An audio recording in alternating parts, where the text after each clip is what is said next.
ओम मुनित्रयं नमस्कृत्य दुत्तीः परिभाव्य च वैयाकरणसिद्धान्तकौमुदीयं विरच्यते श्रौत्रार्हन्ति चणैर्गुण्यैर्महर्षिभिरहर्दिवं तोष्टुय्यमानोऽप्यगुणो विभुर्विजयते तराम्। नमः सर्वेभ्यः श्रोतृभ्यः। अस्माभिः गतपाठे यद्यत् पठितं तद् एकवारं स्मरामः।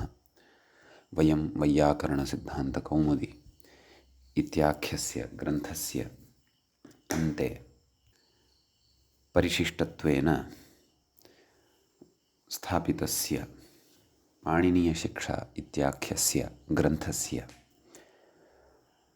तत्र श्लोकान् पठन्तः स्मः। द्वितीयः पाठः पाणिनीयशिक्षा इत्याख्यस्य ग्रन्थस्य अस्मत्क्रमे गतपाठः प्रवृत्तः। अत्रादौ हकारं पञ्चमैर्युक्तम् इत्यादि श्लोकद्वारा हकारस्य उच्चारणविशेषः दृष्टः।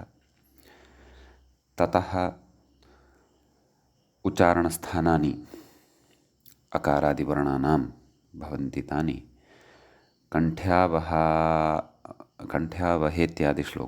इत्यादिभिः श्लोकैः तत्र दृष्टानि। मात्राविवेकः तत्र दृष्टः। अर्धमात्रा तु कण्ठ्या स्यात् एकारैकारयोर्भवेत् नाम एच् वर्णानां मात्राविवेकः दृष्टः। ततः संवृतं मात्रिकं ज्ञेयं विवृतं तु मात्रिकम् इत्यादिभिः श्लोकैः तत्र संवृतविवृतादीनां मात्राविवेकः कृतः। ततः अनुस्वारस्य उच्चारणविशेषः अपि अलाबुवीणा निर्घोषः इत्यादि श्लोकैः दृष्टः। ततः सम्यक्तया जागरूकतया वर्णाः उच्चारणीयाः इति व्याघ्री यथा हरेत् पुत्रान् इति श्लोकद्वारा अस्माभिः ज्ञातं। ततः रङ्गवर्णानां प्रयोगविषये यथा सौराष्ट्रिका नारी तक्रम् इत्यभिभाषते एवं रङ्गाः प्रयोक्तव्या खे अराङ् इव खेदया इति। तत्र वेदे रङ्गवर्णाः भवन्ति, तेषां प्रयोगविषये विशेषेण अत्र दृष्टं। ततः तत्र वेदे कम्पस्वरविशेषः अपि भवति, तस्य उच्चारणविषये अपि मध्ये तु कम्पयेत् कम्पमुभौ इत्यादि श्लोकद्वारा अस्माभिः दृष्टः। पुनः अधमाः पाठकाः कीदृशाः भवन्ति इति गीति शीघ्रि इत्यादि श्लोकमाध्यमेन चर्चितम्। उत्तमाः पाठकाः भवन्ति, तेषां माधुर्यमक्षरव्यक्तिः इत्यादि श्लोकमाध्यमेन तेषां गुणाः दृष्टाः। पुनश्च कथं तत्र वर्णाः न प्रयोक्तव्याः, शङ्कितं भीतम् उद्घुष्टम् इत्यादि श्लोकद्वयेन तत्र विचारितं। ततः भिन्नभिन्नकाले सवनाः ये भवन्ति, वेदसवनाः, तत्र कथं स्वरस्य उच्चावच्चत्वम् उच्चनीचत्वं कथं स्यात् इति प्रातः पठेन् नित्यम् उरस्थितेन इत्यादि श्लोकमाध्यमेन अस्माभिः दृष्टं। ततः प्रयत्नानां विषये अचोस्पृष्टा इणस्त्वीषन् इत्यादि श्लोकमाध्यमेन दृष्टं। बाह्यप्रयत्नानाम् अमोनुनासिका अह्रो नादिनो हझषः स्मृताः इत्यादि श्लोकद्वयेन दृष्टं। ततः वेदाङ्गानां परिचयः छन्दः पातौ तु वेदस्य इत्यादि श्लोकद्वयेन तत्र दृष्टं। ततः हस्तस्वरविषये उदात्तमाख्यातिवृषोऽङ्गुलीनाम् इति श्लोकेन अस्माभिः हस्तस्वरविषये चर्चा कृता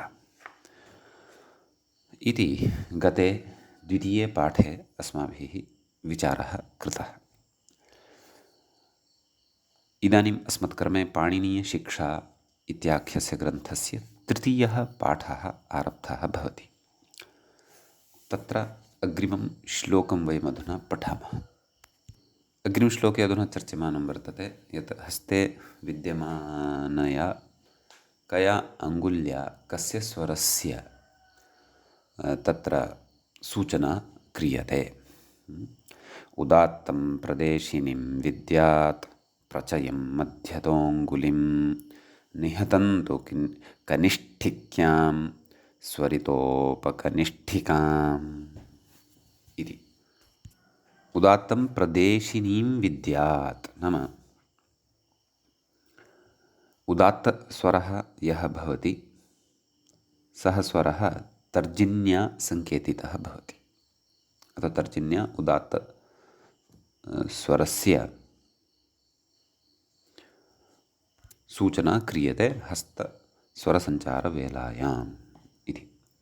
अथवा तर्जनी उदात्तस्य सूचिका भवति इति। प्रचयं मध्यतोऽङ्गुलिम् एवं खलु। नाम प्रचयस्वरः नाम एकश्रुतिः या भवति, अस्माभिः पूर्वं विचारिता वर्तते एकश्रुतिः, तस्याः एकश्रुतेः मध्यमया सङ्केतः भवति एवं खलु। निहतं तु कनिष्ठिकायाम् अनुदात्तस्वरः यः वर्तते तस्य स्वरस्य कनिष्ठिका या अङ्गुलिः भवति तया सङ्केतः भवति, अथवा कनिष्ठिका अनुदात्तस्वरस्य सूचिका भवति।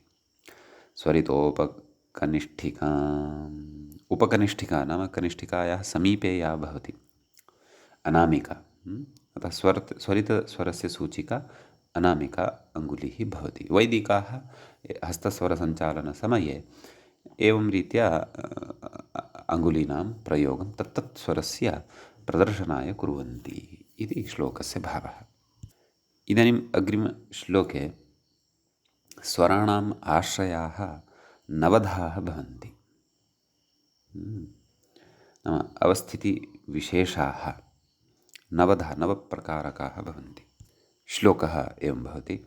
अन्तोदात्तमाद्युदात्तम् उदात्तमनुदात्तं नीचस्वरितं। सामान्यनैव पठामि। अन्तोदात्तमाद्युदात्तम् उदात्तमनुदात्तं नीचस्वरितं मध्योदात्तं स्वरितं द्युदात्तम् इति नवपदशय्या इति। नाम तत्र प्रथमः प्रकारः अन्तोदात्तः, अन्तोदात्तं, द्वितीयः प्रकारः आद्युदात्तं, तृतीयः उदात्तं, अनुदात्तं, चतुर्थः, पञ्चमम् अनुदात्तस्वरितम् एवं खलु। अनुदात्तस्वरित इति अर्थः नीचस्वरित इत्यनेन लभ्यते एवं खलु, नीचस्वरितं। ततः मध्योदात्तं, स्वरितं, द्युदात्तं, त्र्युदात्तम्, एते आहत्य 9 भवन्ति। नवपदशय्या नाम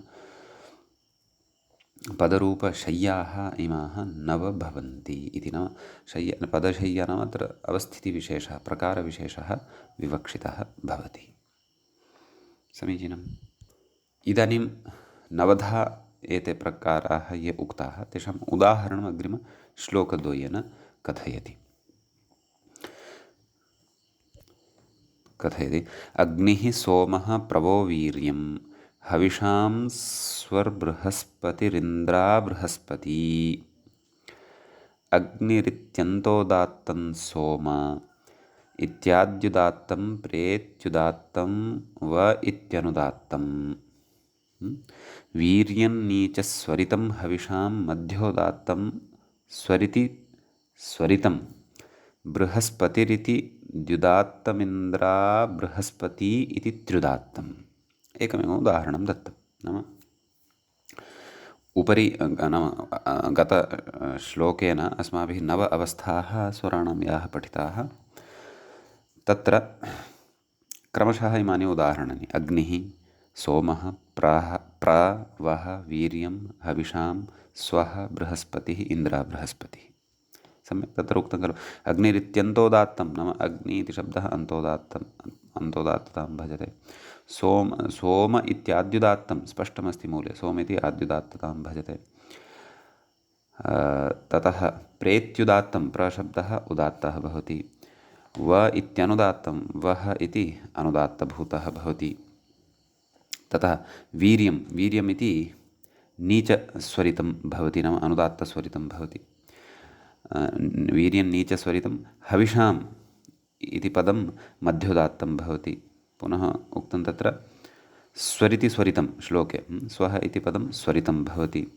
बृहस्पतिः इति द्युदात्तं, बृहस्पति इति शब्दः द्युदात्तः भवति, नाम उदात्तद्वयं तत्र भवति। इन्द्राबृहस्पतिः इति त्र्युदात्तम्, इन्द्राबृहस्पतिः इति त्र्युदात्तयुक्तः युक्तं पदं भवति। अपि च एतेषां सर्वेषामपि शब्दानां स्वरव्यवस्था अस्माभिः स्वरप्रकरणे सुष्ठु पठिता वर्तते। तत्र फिषोञ्युदात्तः, फिषोन्तुदात्तः इति वा भवतु, वृषादीनाम् इति वा भवतु, अनुदात्तं सर्वमपादादौ इति वा भवतु, एतत् सर्वम् अस्माभिः विस्तरेण पूर्वं पठितं वर्तते। आम्, इदानीं कस्य स्वरस्य किं स्थानम् अन्तः भवति तदुच्यमानं वर्तते अग्रिमश्लोकद्वारा। अनुदात्तो हृदि ज्ञेयो मूर्ध्न्युदात्त उदाहृतः स्वरितः कर्णमूलीयः सर्वास्ये प्रचयस्मृतः इति। अनुदात्तः हृदि ज्ञेयः, नाम अनुदात्तस्वरस्य स्थानं तत्र हृदये अस्ति इति अवगन्तव्यम्। मूर्ध्न्युदात्त उदाहृतः, उदात्तस्य मूर्ध्नि स्थानं भवति। स्वरितः कर्णमूलीयः, स्वरितः यः भवति सः कर्णमूलीयः, नाम कर्णस्य मूले तस्य स्थानं भवति। सर्वास्ये प्रचयः स्मृतः इति। प्रचयः नाम तत्र स्वरितोत्तरवर्ती अनुदात्तता इव भवति खलु, नाम एकश्रुतिः। वस्तुतः तत्र त्रैसौर्याभावः एव, एवं खलु। तस्य सर्वास्य नाम सर्वस्मिन्नपि आस्य स्थानं ज्ञेयम्, एवं खलु इति अस्ति। अतः तत्तत् स्थाने तत्तत् स्वरस्य उच्चारणसमये अस्माभिः हस्तादिसञ्चारः कर्तव्यः भवति वेदमन्त्राणाम् उच्चारणवेलायाम् इति अस्ति। इदानीम् अग्रिमश्लोकेन मात्राकालः उच्यते, कस्याः मात्रायाः कियान् कालः भवति इति। श्लोकः अस्ति, चाशस्तु वदते मात्रां द्विमात्रां त्वेव वायसः शिखीरौति त्रिमात्रन्तो नकुलस्त्वर्धमात्रकम् इति। चाषः पक्षीविशेषः भवति, नीलकण्ठपक्षी इति उच्यते। वदते मात्रां, न सः यथा शब्दं करोति तस्मिन् शब्दे एकमात्रात्मकः कालः भवति इति। द्विमात्रं त्वेव वायसः, का इति काकः रौति खलु, तस्य मात्रता भवति, एवं खलु। शिखिरौति त्रिमात्रं, शिखि मयूरः, मयूरस्य पर्यायशब्दः भवति, सः त्रिमात्राकालिकम् उच्चारणं करोति। नकुलस्त्वर्धमात्रकं, नकुलस्य उच्चारणं तु अर्धमात्रकमेव भवति इति अत्र मात्राकालः उक्तः। इदानीम् अग्रिमश्लोकद्वयेन, तत्र प्रथमश्लोके तावत् नाम पञ्चाशे श्लोके, नाम सम्यक्तया यदि न अध्ययनं क्रियते, या रीतिः परिपाटी वर्तते, योग्यात् जनात् प्रशिक्षणं न स्वीक्रियते, तर्हि तत्र पापाचारः भवति इति अग्रिमश्लोके उच्यमानं वर्तते। तत्र कुतीर्थादागतं दग्धम् अपर्वणञ्च भक्षितं न तस्य पाठे मोक्षोऽस्ति पापाहेरिव कल्मषातु इति। एवं खलु। कुतीर्थात् नाम अत्र तीर्थशब्देन आचार्यः आचार्यकुलं वा तत्र विवक्षितं भवति। नाम आचारविहीनः कश्चन शिक्षकः वर्तते। वेदादिकं तु तेन सर्वं पठितम् अस्तु, परन्तु आचारः नास्ति। कुत्सिता तस्य वर्तते, दुष्टः सः वर्तते, तादृशः अपि भवन्ति खलु लोके, एवं खलु।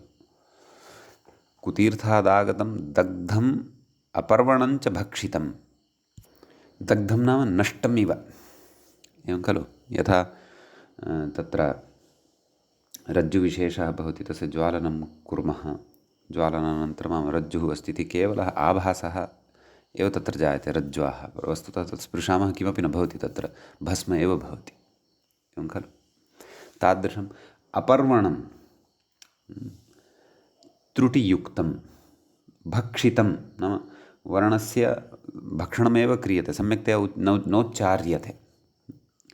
एतादृशः पाठः यदि क्रियेत न तस्य पाठे मोक्षोऽस्ति। नाम एतादृशः कोऽपि एतादृशदुष्टगुणैः युक्तस्य केनचन पाठः क्रियमाणः वर्तते, अथवा एतादृश दुष्टपरिस्थितिभिः केनचन पाठः यदि क्रियमाणः अस्ति तर्हि तस्य मोक्षः न भवति। एवं खलु। पापाहेरिव किल्बिषात् इति। यथा पापमस्य अस्ति इति पापः, तत्र अहिः नाम सर्पः, तत् दुष्टः सर्पः अतिक्रुद्धः सर्पः यथा भवति तस्मात् यथा रक्षणं न भवति। किल्बिषात् नाम तत्र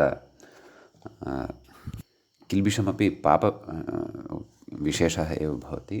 तर्हि पापी यः सर्पः वर्तते तस्मात् यथा मोक्षः कस्यचित् न भवति। नाम यदि पुरतः दुष्टः सर्पः यदि आगतः भवति तर्हि सः निश्चयेन अस्माकम् अपायम् एव करोति। तस्मात् यथा रक्षणं क्लेशाय भवति तद्वद् एवं रीत्या नाम तत्र आचारवान् यः नास्ति, कश्चन आचार्यः अथवा वर्णानां सम्यक्तया पाठः न क्रियते, भक्षणं क्रियते, दह्यन्ते वर्णाः, तैः सह तेषां स्वरूपस्यैव नाशः क्रियते। एवं खलु। अपर्वणं तत्र त्रुटिपूर्वकतया यदि पाठः यदि क्रियते तर्हि तस्य मोक्षः न भवति।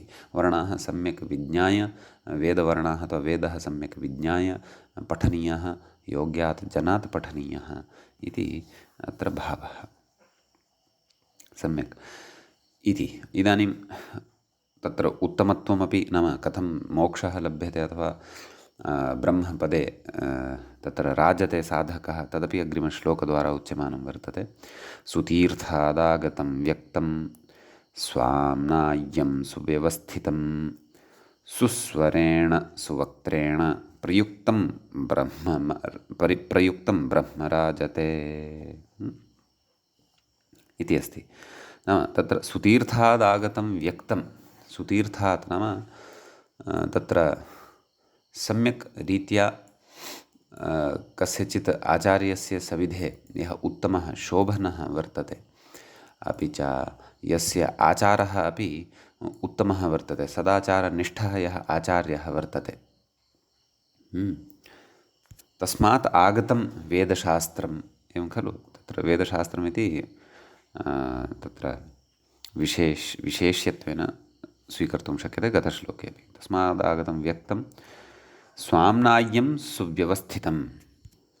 स्वाम्नाय्यं नाम वेदसम्प्रदायविशेषः यथा भवति, तत्र काचित् प्रक्रिया भवति, उपनयनादिकं विधाय तदनन्तरं सम्यक्तया तत्र सम्प्रदायद्वारा सम्प्रदायशुद्धं यद्भवति सुव्यवस्थितम्, अपि च सुव्यवस्थितं तत्र भवेत्। एवं खलु। सुस्वरेण उत्तमस्वरेण, शोभनेन स्वरेण, सुवक्त्रेण, एवं खलु। नाम शोभनेन कण्ठेन, शोभनेन मुखेन प्रयुक्तं, एवं खलु। तत्र ब्रह्म नाम प्रयुक्तं ब्रह्म नाम प्रयुक्तं ब्रह्म तत्र वेदशास्त्रं यत् प्रयुक्तं भवति राजते। एवं खलु। नाम सः सुशोभितः भवति, तस्य नाम पुण्यमपि भवति, पापाचारः न भवति, वेदः च रक्षितः भवति, वेदरक्षा च भवति इति अत्र अभिप्रायः श्लोकस्य वर्तते। इदानीं स्वरदोषे जाते कथं दोषाः भवन्ति इति अग्रिम श्लोकद्वारा मन्त्रद्वारा उच्यते। तत्र ब्राह्मणग्रन्थात् वस्तुतः अयं मन्त्रः स्वीकृतः भवति, भाष्यादिषु अपि पठितः वर्तते। मन्त्रो हीनः स्वरतो वर्णतो वा मिथ्या प्रयुक्तो न तमर्थमाः, स वाग्वज्रो यजमानं हिनस्ति यथेन्द्रशत्रुः स्वरतोपराधात् इति। अत्र उच्यते नाम मन्त्रः हीनः स्वरतः वर्णतो वा, नाम तत्र स्वरतः अथवा वर्णतः वा, कस्यचित् मन्त्रस्य उच्चारणं सम्यक् न कृतं वर्तते, हीनः तत्र कश्चन अंशः सम्यक् उच्चारणीयः सः त्यक्तः भवति, एवं खलु। मिथ्या प्रयुक्तः नाम सम्यक्तया न प्रयुज्यते, एवं खलु। न तमर्थमाह, तर्हि एतादृशः वर्णः बुद्धौ यः विवक्षितः अर्थः भवति तस्य अर्थस्य प्रकटनं न करोति सम्यक्। स वाग्वज्रो यजमानं हिनस्ति, यथेन्द्रशत्रुः स्वरतोपराधात्। एतादृशः अयथा अयथावत्वेन प्रयुक्तः यः शब्दः, यः वर्णः अथवा यः स्वरः, स वाग्वज्ररूपः भवति, एवं खलु। सः यजमानस्य एव नाशं करोति। कथं? यथेन्द्रशत्रुः स्वरतोपराधात्। तत्र नाम ब्राह्मणग्रन्थेषु इन्द्रस्य अपि च वृत्रासुरस्य तत्र आख्यानं भवति, आख्यायिका तत्र वर्तते। तत्र नाम त्वष्टा इत्याख्यः कश्चन असुरः, तेन सः देवेभ्यः पराजयं प्राप्तवान्, एवं खलु। ततः सः वृत्राख्यम् असुरम् उत्पादितवान्, निर्मितवान्, एवं खलु। ततः इन्द्रादयः ये देवाः आसन् तैः सह युद्धात् पूर्वं वृत्रेण स्वबलवृद्ध्यर्थं यज्ञः कृतः। तत्र इन्द्रशत्रुर्वर्धस्व इति मन्त्रेण आहुतिदानसमये तत्र अन्तोदात्तस्य इन्द्रशत्रुः इत्यस्य शब्दस्य तत्र प्रयोगः जातः। नाम तत्र अन्तोदात्तस्वरेण तत्र तत्पुरुषः इति अर्थः आयाति, इन्द्रस्य शत्रुः, एवं खलु। इति वस्तुतः अपेक्षा आसीत् इति प्रयोक्तव्यम्, इन्द्रस्य शत्रुः, इन्द्रशत्रुः वर्धस्व, एवं रीत्या नाम तस्य वृद्धिः भवतु, अथवा सः इन्द्रस्य शत्रुः यः वर्तते तस्य एव तत्र वृद्धिः भवतु, तस्यैव जयः भवतु, एवं खलु। परन्तु तत्र पूर्वपदप्रकृतिस्वरः दोषेण प्रयुक्तः। पूर्वपदप्रकृतिस्वरे सति तु तत्र बहुव्रीहिः भवति। तर्हि पूर्वपदप्रकृतिस्वरात् तत्र अयमर्थः आयातः, इन्द्रः अस्य शत्रुः, शातयिता, यः वृत्रः वर्तते तस्य शातयिता, तस्य नाशस्य कर्ता अयम् इन्द्रः अग्रे वृद्धिं प्राप्नुयात्, सः प्रहारं कुर्यात् इति। पूर्वपदप्रकृतिस्वरानुसारः स्वरानुसारे बहुव्रीहि समासे इन्द्रः यः वर्तते वृत्रस्य शत्रुः, सः इदानीं शातयिता सम्पन्नः, नाशस्य कर्ता सम्पन्नः, अयमर्थः तत्र आयाति। इति कारणात् तत्र तादृश्याः एव प्रार्थनायाः स्वीकारः जातः। अतः इन्द्रेण तत्समये एव वज्रस्य प्रहारेण वृत्रस्य नाशः कृतः। वस्तुतः सः तु गतः आसीत्, यत् अहं यः इन्द्रस्य शत्रुः अस्मि तस्य सः अग्रे वृद्धिं कृत्वा इन्द्रस्य नाशं कुर्यात्। परन्तु तत्र यथा स्वरभेदकारणात् तत्र प्रार्थनाभेदः खलु जातः, प्रार्थनाभेदः जातः, तर्हि तस्य क्रियायामपि तथैव अन्वयः जातः। अतः यदिच्छति स्म सः तद् वैपरीत्यं तत्र प्रवृत्तम्। अतः सः स्वरदोषकारणात् स्वयमेव तत्र हननं प्राप्तवान् वृत्रः इति अस्य सामान्यः अर्थः वर्तते। अत्र अर्थान्तरमपि वर्तते। प्रकृते इन्द्रशत्रुः नाम वृत्रः तत्र मेघरूपः भवति, इन्द्रः तत्र विद्युत् रूपः भवति, अपि च वृत्ररूपमेघः त्वष्टा भवति, आदित्यस्य पुत्रः, अपि च सूर्यस्य किरणाः ये वर्तन्ते तैः अपहृतं यज्जलं भवति ततः एव वृत्रम् अर्थात् आवरकः मेघः यः भवति तस्य उत्पत्तिः भवति। एतादृशः अपि तत्र अर्थान्तरम् एतादृशमपि तत्र दृश्यते। तदर्थं ब्राह्मणग्रन्थानाम् इतोपि तत्र स्वाध्यायः विधेयः तैत्तिरीयसंहितायां शतपथब्राह्मणे च इदं वर्तते। तत्र सायणादीनामपि अत्र अर्थान्तरं वयं द्रष्टुं शक्नुमः। तत्र नितान्तं वैज्ञानिकः अन्योपि अर्थः तत्र भवत्येव।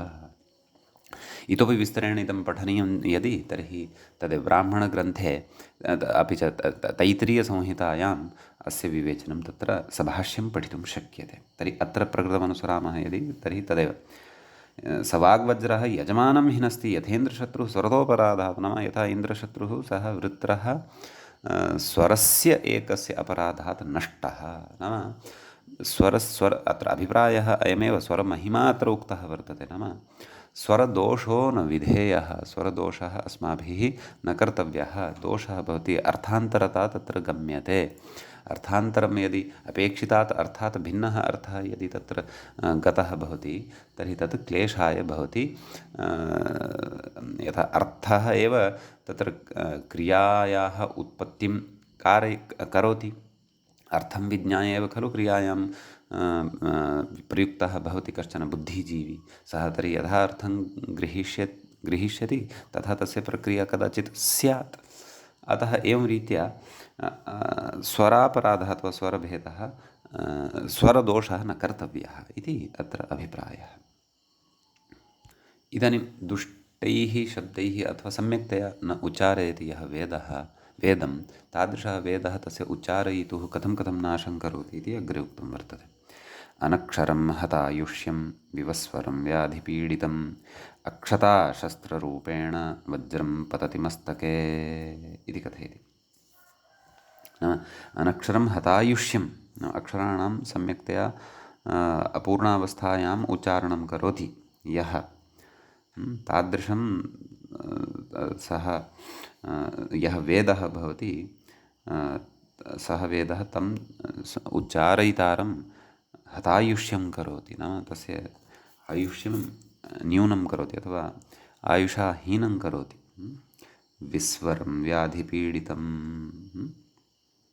एवमेव विस्वरं नाम तत्र विस्पष्टः स्वरः अथवा सम्यक्तया न उच्चारयति यः स्वरं, तं तादृशः वेदः व्याधिपीडितं करोति। अक्षता शस्त्ररूपेण इति, अपि च तत्र अक्षतं यद्वर्तते वेदशास्त्रम्,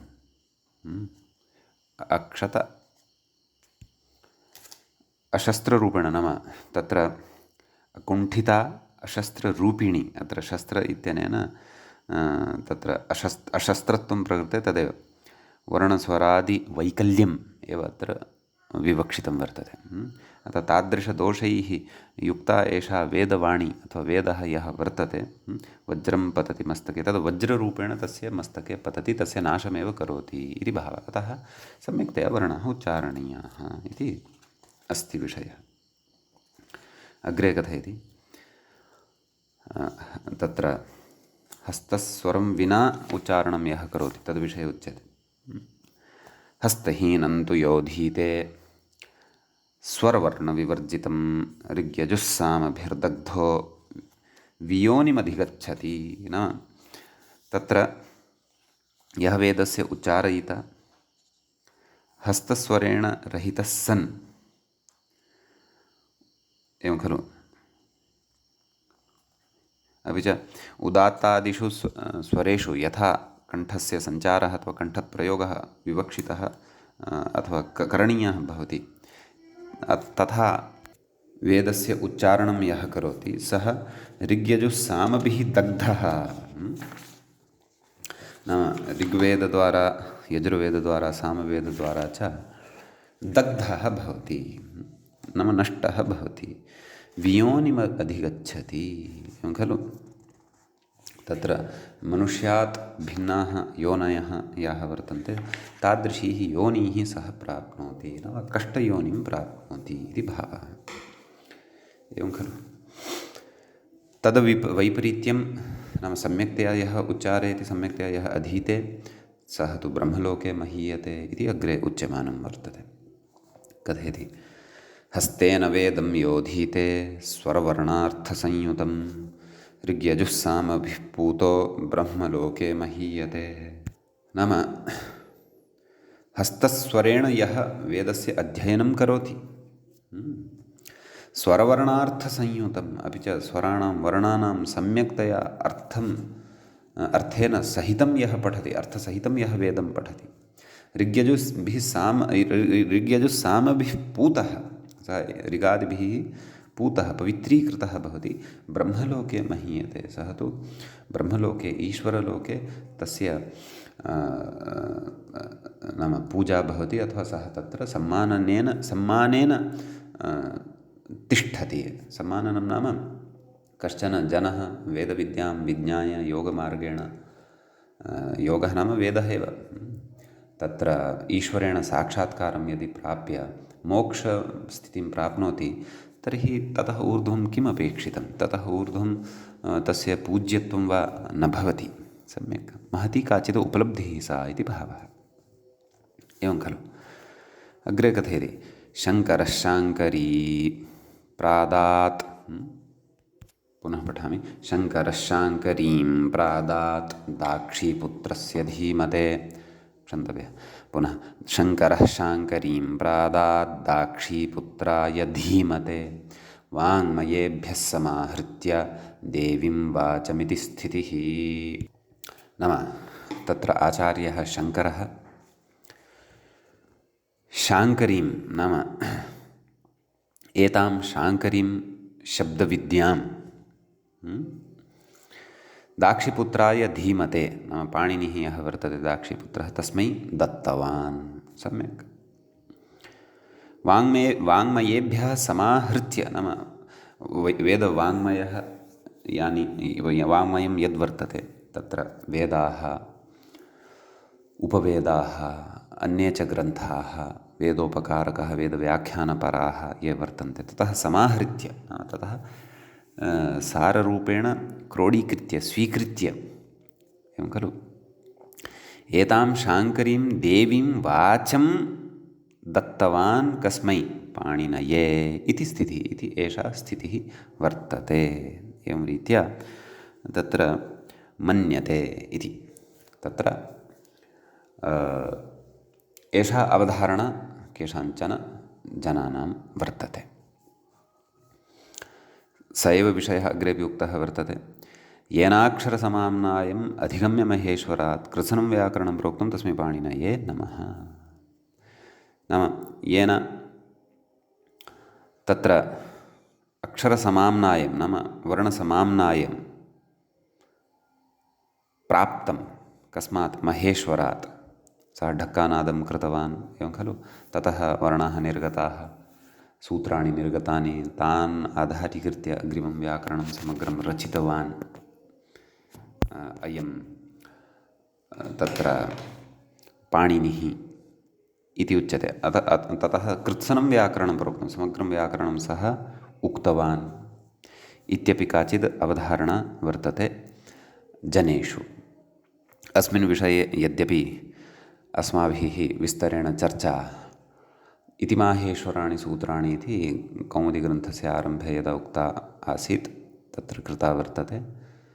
उभयविधं मतम् अत्र, नाम माहेश्वराणि वा इमानि सूत्राणि, पाणिनीयानि वा इमानि सूत्राणि इति विमर्शः तत्र कृतः। अतः अधिकविस्तरेण तत्रत्यस्य विचारस्य, अस्य विचारस्य ज्ञानाय वयं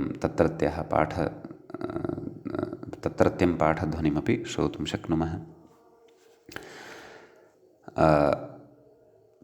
ततः अग्रे उच्यते, येन धौता गिरः पुंसां विमलैः शब्दवारिभिः तमश्चाज्ञानजं भिन्नं तस्मै वाणिनये नमः। येन पुंसां गिरः धौताः नाम प्रक्षालिताः, धावु गतिशुद्ध्योः इति धातोः क्तान्तं पदं भवति। गिरः नाम वाचः, कैः धौताः इति चेत् विमलैः शब्दवारिभिः धौताः, नाम विमलाः मलरहिताः, विमलानि मलरहितानि शब्द तत्र वारीणि यानि वर्तन्ते, शब्दजलानि यानि वर्तन्ते, तैः शब्दजलैः पुंसां नाम प्रयोक्तॄणां जनानाम् अथवा मनुष्याणां तत्र पुंसां गिरः वाचः धौताः प्रक्षालिताः, तमश्चाज्ञानजं भिन्नम्, अपि च अज्ञानजं यत् तमः वर्तते, अन्धकारः वर्तते, तद्भिन्नं, तस्य च भेदनं कृतं, छेदनं कृतं, नाशः कृतः, तस्मै पाणिनये नमः, तस्मै आचार्याय पाणिनये नमस्कारः वर्तते इति। अग्रे कथयति, अज्ञानान्धस्य लोकस्य ज्ञानाञ्जनशलाकया चक्षुरुन्मीलितं येन तस्मै पाणिनये नमः। अज्ञानेन अन्धः यः लोकः अस्ति तस्य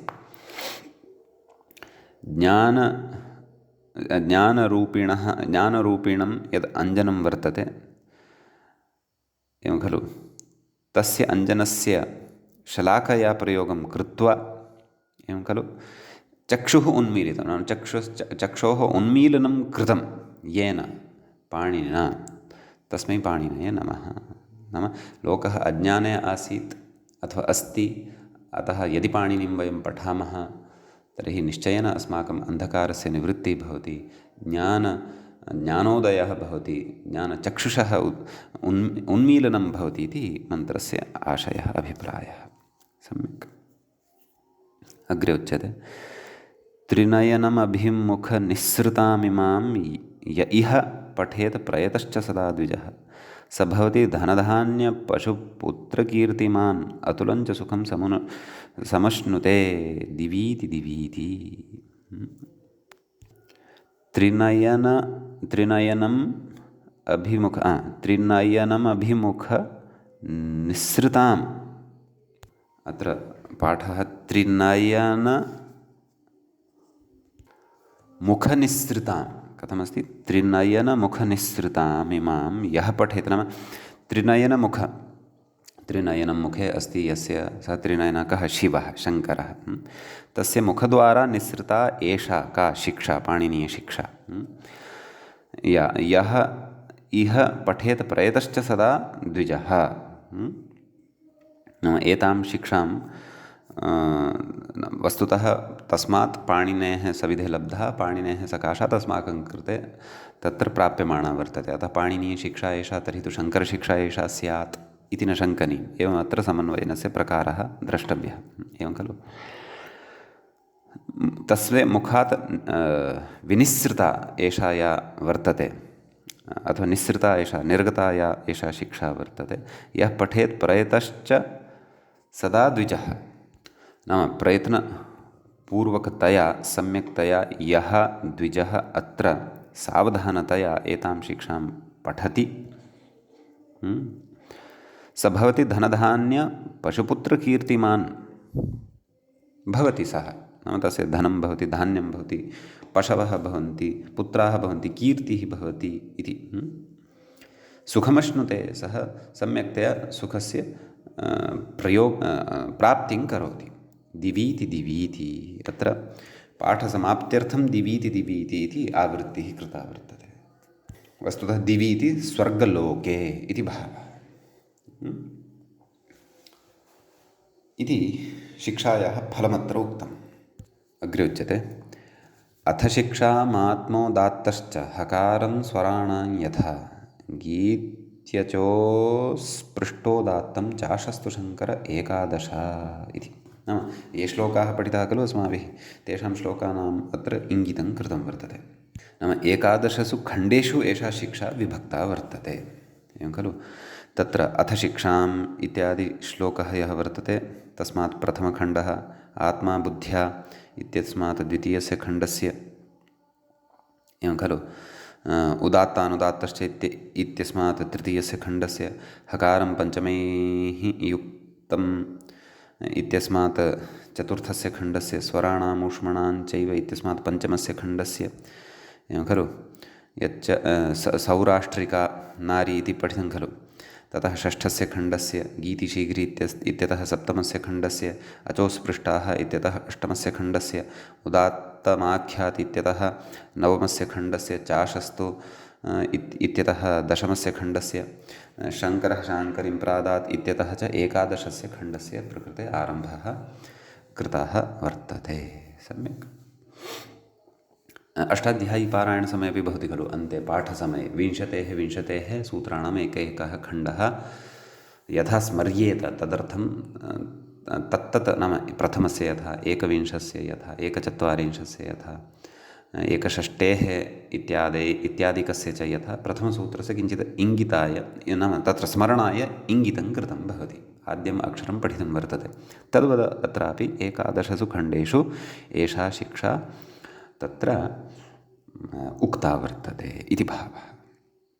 इति पाणिनीयशिक्षा एषा अत्र सम्पन्ना भवति। परिशिष्टे इतः अग्रे गणपाठः प्रदत्तः वर्तते, परन्तु सः गणपाठः नाम सः गणपाठः तत्तत्सूत्रे एव अस्माभिः पठितः, अतः गणपाठः अपि सम्पन्नः वर्तते।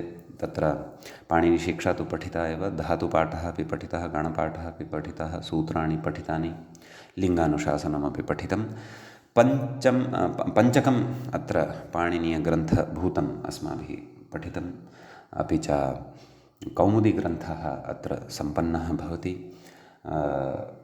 यद्यपि प्रकृते शिक्षाग्रन्थः संक्षेपेणैव उच्चारितः, तत्र पूर्वं संक्षेपेणैव व्याख्यातः, तत्र पूर्वमपि उक्तं यत् गभीराः वैदिकाः विषयाः भवन्ति, पारम्परिकाः विषयाः भवन्ति, तेषां विषयाणां समग्रतया ज्ञानं प्राप्तव्यं, नाम महतः तत्र तपसः अपेक्षा भवति। गभीरस्य वैदिकवाङ्मयस्य परम्परया अपि अध्ययनस्य अपेक्षा भवति। प्रातिशाख्यादिग्रन्थाः अपि आलोडनीयाः भवन्ति। तथापि यावच्छक्यम् अभिप्रायपरतया वा अस्माभिः एते श्लोकाः पठिताः ज्ञाताः, तस्य निश्चयेन क्वचित् अन्यत्र शास्त्रसम्बन्धे पौर्वापर्यत्वेन वा किञ्चन प्रयोजनं भवत्येव। अतः तदिदं कार्यं वस्तुतः समग्रायाः कौमुद्याः पठनं वा पाठनं वा समग्रस्य ग्रन्थस्य कर्तव्यम् इति अहं मम गुरुभिः आदरणीयैः प्रातः स्मरणीयैः श्रीमद्भिः चन्द्रशेखरभट्टवर्यैः अहं जातु छात्रदशायाम् उक्त आसम्। अतः तेषाम् आशीर्भिः तत्र पित्रोः आशीर्भिः अपि च तत्र सर्वव्यापकस्य परमेश्वरस्य च कृपया इदं कार्यम् अद्य अत्र सम्पन्नं वर्तते। नूनम् अस्मिन् स्वाध्यायक्रमे कदाचित् अन्यं ग्रन्थम् आश्रित्य अग्रे स्वाध्यायः भवतु। ईश्वरः तथा शक्तिं, स्वास्थ्यम्, आरोग्यं मदर्थमपि भवद्भ्यः श्रोतृभ्यः अपि दद्यात् इति आशास्य अत्रैव उपसंह्रियते। मङ्गलं कुर्मः। मुनित्रयं नमस्कृत्य दुक्तिः परिभाव्य च वैयाकरणसिद्धान्तकौमुदीयं विरच्यते। श्रौत्रार्हन्ति च नैर्गुण्यैर्महर्षिभिरहरदिवं तोष्टुयमानोऽप्युक्नो विभुर्विजयतेतराम्। एवञ्च पाणिनीयशिक्षा इति ग्रन्थस्य तृतीयः अन्तिमश्च पाठः अत्र सम्पन्नः भवति। अस्मत्क्रमे च सम्पन्नः अयं ग्रन्थः भवति। नमः सर्वेभ्यः श्रोतृभ्यः।